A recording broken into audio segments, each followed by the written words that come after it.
What if what you thought was impossible happens tonight? Get ready, because this is real.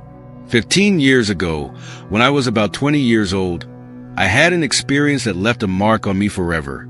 My friend's family owned a cabin deep in the Canadian woods, a place that seemed isolated and serene at first glance. But appearances can be deceiving. This cabin was a relic of their family, passed down through generations. It had no electricity, no running water, and no modern insulation. Surrounded by tall pine trees and accessed by a narrow dirt road, it was as remote as it gets.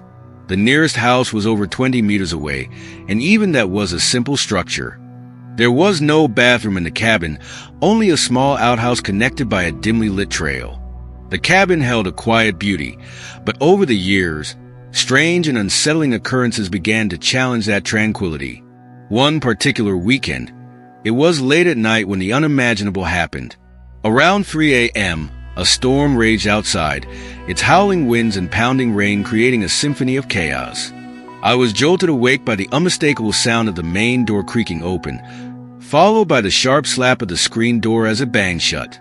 That screen door was fitted with a spring, so it always slammed closed if it was opened. Groggy and disoriented, I glanced at my watch, confirming the time. My immediate thought was that my friend had stepped out, perhaps to use the outhouse despite the terrible weather. It seemed odd, given the intensity of the storm, but I assumed it was him. I waited for about half an hour, expecting to hear the sound of the screen door slamming again when he returned. But the cabin remained silent except for the distant wail of the storm. A creeping unease began to settle over me.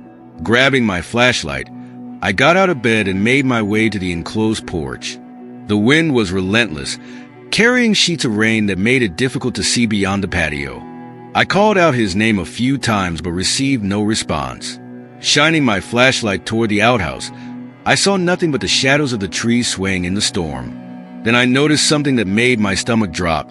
The main door was ajar, and the screen door was hanging open.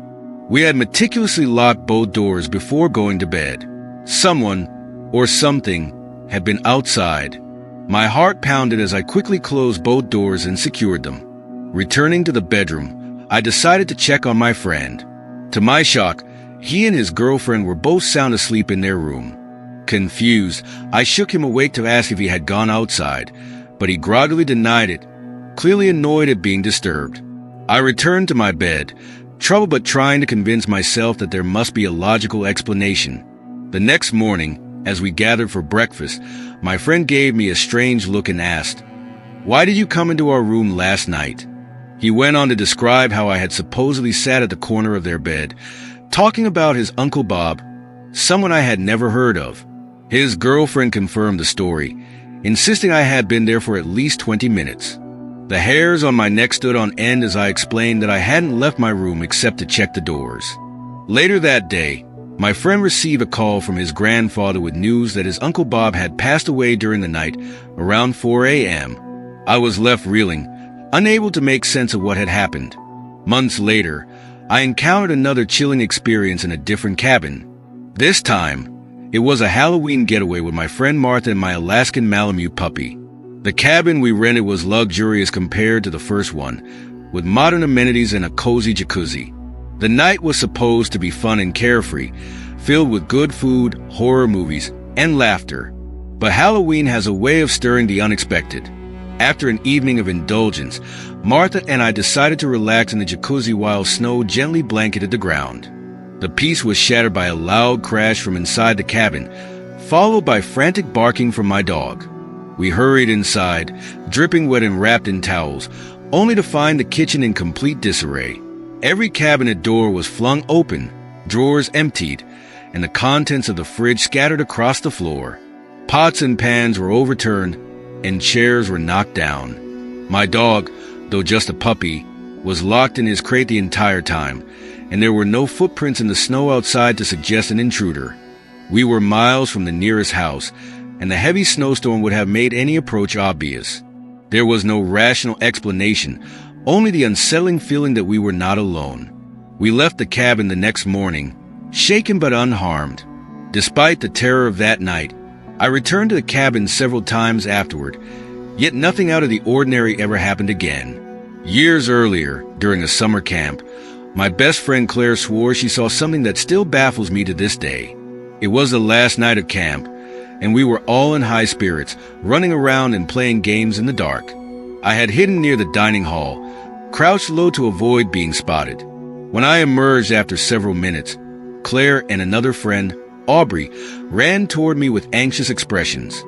They demanded to know where I had gone after heading toward our cabin. Puzzled, I explained that I hadn't gone near the cabin and had stayed by the dining hall. Their faces paled as they recounted their version of events. They had chased after what they thought was me, watching as I ran up the stairs to our cabin's second floor. Even a younger camper claimed to have seen me enter the cabin. But when Claire and Aubrey searched every room, including the bathroom where they thought I had gone, I was nowhere to be found. Their confusion turned to unease as they realized there was no way I could have slipped past them unnoticed.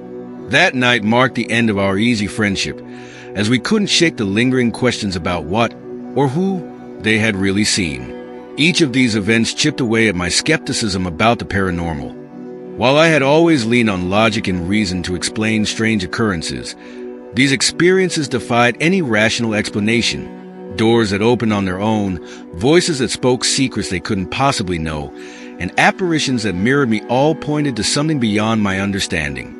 Whether these were moments of heightened perception or glimpses into another realm, I'll never know. But they've left me with a lingering sense of awe and a quiet caution whenever I'm alone in the dark. In the end, it doesn't matter how much we try to understand the unknown. Doors that open on their own, words from those who are no longer here, and shadows that mirror our image are reminders that the world holds secrets we are not always ready to uncover. Good night, ladies and gentlemen.